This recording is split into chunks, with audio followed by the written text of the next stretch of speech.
So Anna and I are very, very excited about our very first guests this evening because they are a dog-loving duo at the absolute pinnacle of their profession. Known respectedly and globally, they're both captured the characters of the world's most rich and famous through their camera lenses. From Hollywood royalty to Buckingham Palace royalty, two of the profession's most lovable snappers, Hugo Jones and Cambridge Jones, have launched a podcast. Anna, this sounds fabulous. It's called Double Exposure, and it invites all of us into the inside world of celebrity portraiture. But we also love them because they are mad about dogs. So let's welcome onto Barking at the Moon, Hugo Jones and Cambridge Jones. Hello, guys. Hi there. Hi there. Oh, Quite keen to go woof woof. Yes, go woof woof, please. It's our brand. We have cab drivers who see us in the street and shout woof woof, which is, it can be a bit dodgy. Oh my gosh. Was that a real dog or was that a sound effect? We're not saying. Oh, please. I have got my dogs here, but actually I have to say it's a bit past their bedtime and they're looking a bit quiet. Sadly, because one of them sings beautifully. Oh my gosh. So Anna and I want to know what breeds and will they sing now? If it's a singer, it might be Maureen Lipman's dog. What's Maureen Lipman's dog? Maureen Lipman had, I'm sure she still has him, a Basenji. And so they are the only breed of dog that doesn't bark. So they do a kind of weird yodely howl. Is it a Basenji? Oh my God. Is it a Basenji, boys? Well, no, actually, the dog that sings is a lurcher, and she's called Cat. And she has a very, very beautiful voice, but her partner in life is a fox terrier called Stan. And Stan the man, you would hope had a really nice deep voice, but he's got a really squeaky, piercing voice. So it's always a struggle because I want Cat to sing and I don't want Stan to sing, and I never like having a favourite. So it's a bit of a challenge.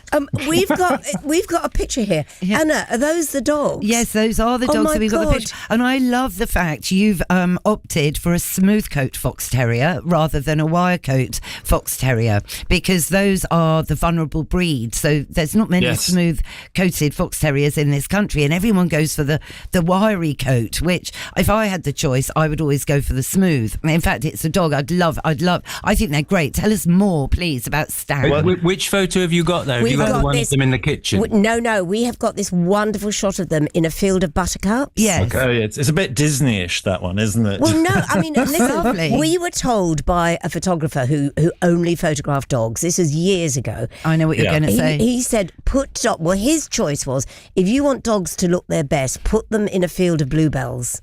And I mean, we've got this in black and white, and you've put them. It looks like buttercups, but it is buttercups. Yeah. Yes, and they look glorious. So, as photographers, would you say that's a good tip?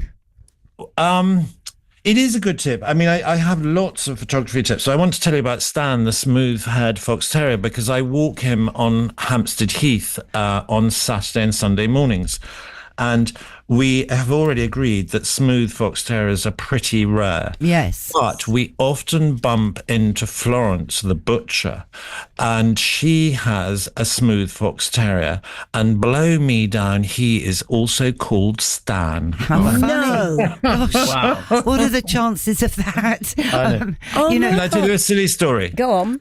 The lurcher, Cat. My daughter, when she was 4, wanted a dog called Cat. And we thought, it's just a 4-year-old sort of thing.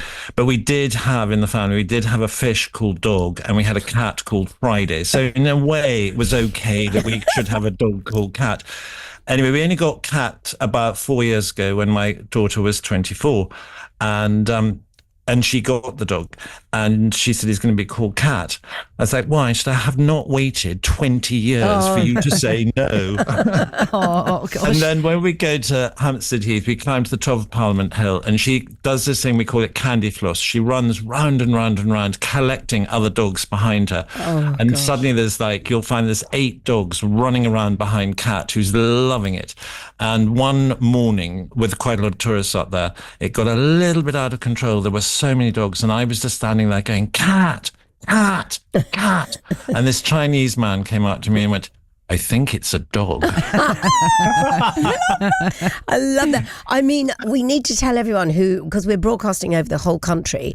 If you're not familiar with Hampstead, Hampstead Heath is a massive open space, and Anna and I used to take our dogs there a lot, and they back me up, guys. Dogs go crazy on Hampstead Heath because they sense the space and they just go crazy, don't they? It's they like do, even more than in a park. Oh yeah, because you've got meadows, you've got fields, you've got oak forests, you've got beech forests, you've got everything in Hampstead Heath, and also you have the ponds, and you have men-only ponds where men can swim, women-only ponds where only women swim, mixed ponds where anyone can swim.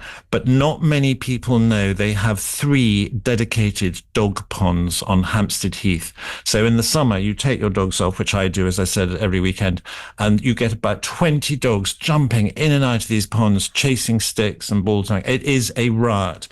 And I saw a woman there the other day, and she was laughing and having fun. And after about 10 minutes, I said, "Which one is your dog?" She said, "Oh, I don't have a dog. I just come here for the fun of it." I love that. We're all of us here are going, where is this dog-friendly pond? Yes, because we don't know it. No, and don't tell anyone, because I'm still getting over the way he names his animals. I think I'm going to name my podcast a partner. Something like painter. The photographer I work with is now going to be sculptor or something. Can we talk about your podcast? Because I mean, I've not met you two, but we love the sound of you. This is such a great idea because thank you. Well, I love this idea because I mean, your talent is something that people can never crack. I mean, it's like, the perfect portraits. How do you get them? But also, and, I know you're probably not going to do a great deal of gossiping, but I'd love to know. I mean, just try.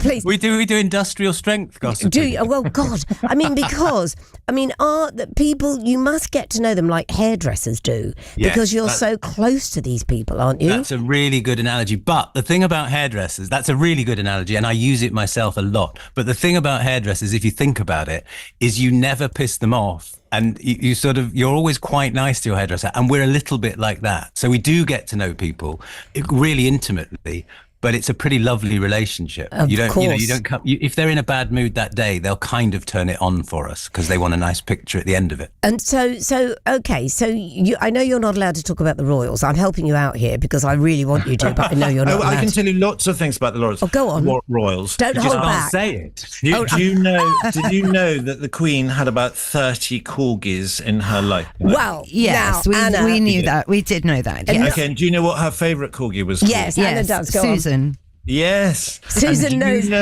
Do you know what Susan did on the day of the Queen's wedding to Prince Philip? Go on. I don't think she was snuck into the carriage by the Queen and was she? Because the Queen didn't want to be on her own in the carriage going up to Westminster Cathedral. I love that. I love that. that they're again. Such a dog. They are. I'm not trying to top your story, but I was allowed through working for the BBC to go to the opening of one part of their gardens at Buckingham Palace, and so I went with my producer and came back and walked dog do all the way through through Buckingham Palace, and I got to what was it, footman or butler or someone. I went, oh my God, and he said, oh look, this happens all the time. No one picks up after them, and apparently there's just there's corgis running everywhere and dog poo everywhere, and yes, and it was almost like I didn't want to clean my shoes. Can I tempt Hugo to tell you another secret about his visits to Buckingham Palace? Yes, please. There's a certain material you're not really allowed to wear on your way into Buckingham Palace. And he has this beautiful, beautiful blue suit. And it's made of a certain material. Shush. That's known as denim, cloth of the devil. But it doesn't look like it. So he's been going in and out, and they had no idea. This program is going to ruin his entire career. But he's been going in and out in this suit, and no one has any idea that he's in double denim because he looks so elegant. Yeah, of course he would. Outrageous. Got an elegant voice. So so the podcast. What do you do? Give us a form. Give us a taster, because it started on the 1st of July. It started this week, didn't it? Yeah. First episode is already up, and we'll give everyone the details in a moment. Oh, no, maybe now. I mean, who was the first episode? So the first one is very much just giving people a sense of what's coming up, and Hugo and I introducing ourselves and saying, because it's very much, this isn't a podcast aimed at photographers. It's aimed at people who want to get a sense of what it's like doing a celebrity shoot or learning about the world of photography or the great photographers who inspired us and that sort of thing. So the first one is kind of just giving you a strong sense. But there's some industrial name dropping There is as well. Why not? We can. Yeah. We're also, I mean, to be honest, we're also learning about each other because we didn't know each other before. This was going to be my question. I mean, have you competed against each other? No, we've met each other once at an event, and we studiously avoided talking to each other. And we both later discovered it's because we were both too frightened to ask each other in case we looked stupid and they looked great. And that here we are doing a podcast together, and it's really lovely because we're just getting to know each other and learning from each other about how we approach, silly little things like how do you get people to smile, or what do you do before the shoot, or how much preparation do you make, or who's the person that most annoyed you, or stuff like that. But just learning during the podcast rather than over a coffee or a beer. We haven't done photographing dogs episode yet, but I think we ought to. Can I give you a couple of tips? Can I give you a couple of tips? Yes. Okay, if you have a black dog, like a black Labrador, do not photograph it on a white or pale background because the dog will just look like a black silhouette. But if you photograph a dark dog in a dark background, you then can see the coat and the nose and the eyes and the whiskers and everything like that. And it's completely the same for a white dog. Don't photograph a white dog on a black background because it'll just be a white silhouette. But if you photograph a white dog on a pale background, then you see the fur and the whiskers and the ears and everything like that. And people often think it should be the other way round, but it's not. Dark on dark and light on light, and then you get to see the details of the dog. Great advice. You know, it's interesting because black dogs actually remain in rescue really for ages because they're less popular. They are less popular because they're less photogenic in the world of Instagram. In the world of Instagram. So that's how sad we've got. Can I just say, we're getting the people love you guys. They love you. We're getting lots of comments. This is from Sue in Newark, who says, "My dad used to be part of the Royal Flight, and part of his duties was getting the corgis on board the plane when they flew to Balmoral. Susan the corgi often attacked his RAF trouser hems. When I was born, Mum thought she was having a boy, so they hadn't picked a girl's name. So I was named after the corgi. I am Susan in Newark." Oh my God. That's like the Johnny Cash song, Boy Named Sue. Yes, it is. That is fantastic. Thank you. Can I ask who, and all right, I'm sure everyone asks you this, who is the one that got away? Who is the person you would most like for a portrait, but you never got them? Oh, like, there's funny enough, we often ask on our podcast, please send in questions because we want to, and one of my favorite questions so far has been, who in the whole of history would you like to take a selfie with? And I thought that's a really interesting question. And actually, I thought Aretha Franklin was amazing. I would have loved to be able to photograph her. And then the author, Gabriel Garcia Marquez, I really loved his books and I wanted to photograph him. They both got away. But actually, do you know the bizarre answer to that question is I would like to have a selfie with the king. Wow. Because I have photographed him for about 20 years, but I'm always on the other side of the lens. And I feel like I know him quite well now after 25 years. And I just want a selfie to prove that I really do know him. Well, if you pay me enough, I'll do it. And exactly. And again, you probably won't answer this.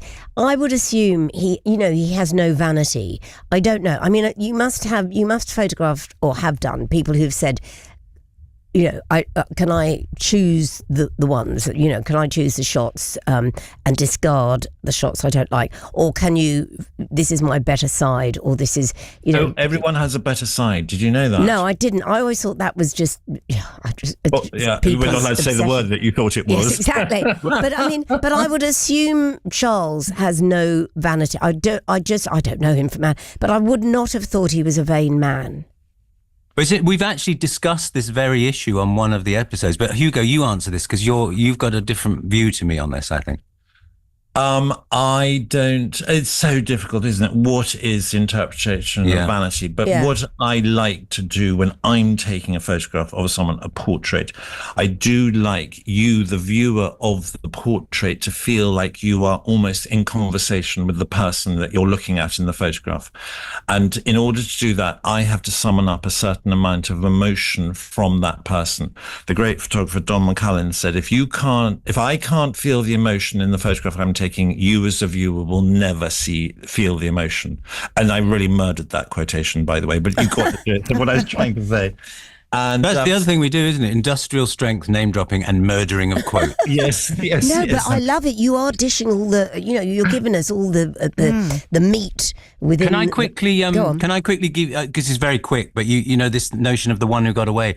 And I really feel passionately sad about this. I have a letter in my possession from Nelson Mandela asking me to come to South Africa to do a portrait, and it never happened for a number of reasons. So that for me is the one that got away, and that would have been amazing. What an honour for that, for him to invite you, to choose you to do it.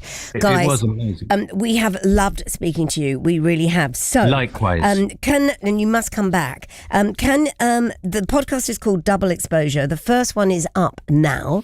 How can people find it? On all platforms? Every Tuesday a new one comes out, and it's wherever you get your podcast. And we always want people to leave a comment or a like, but can we ask anyone who's listening tonight who does listen to it and does like it, can they just leave a comment that goes woof woof? Yes, please. And also there's an accompanying Instagram called Hugo and Jones, if that is where you can see the pictures we talk about. Oh my gosh. Hugo and Jones, everybody. If you are on your phones now, Hugo and Jones on Instagram. Otherwise, go to the podcast called Double Exposure and leave a comment called woof woof. I've just put woof woof. Yes. And then those in the know will know. And also send our love to your gorgeous mutts. We love them. Thank you so much. Lovely talking.